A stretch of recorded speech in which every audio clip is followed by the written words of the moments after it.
কৃষ্ণ।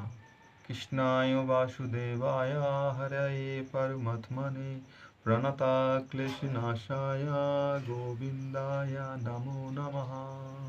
ভাগবতমের তৃতীয় স্কন্দ 28 নম্বর অধ্যায় 36 নম্বর শ্লোক।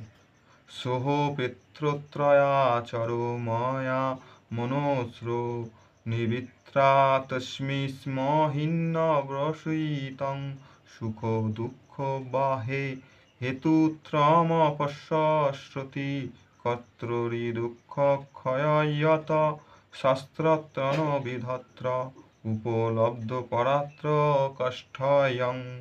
এইভাবেই সর্বোচ্চ স্থিন্ময় স্তরে অধিষ্ঠিত হওয়ার ফলে মন সমস্ত কর্মফল থেকে নিবৃত্ত হয়ে সমস্ত জড় সুখ এবং দুঃখের ধারণার অতীত স্বীয় মহিমায় অবস্থিত হয়।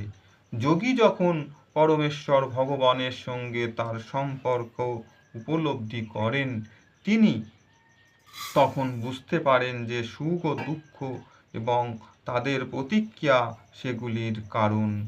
তিনি স্বয়ং বলে মনে করেছিলেন, প্রকৃতপক্ষে তা অবিদার্যনীত অহংকারের ফল। হরে কৃষ্ণ হরে কৃষ্ণ হরে বল।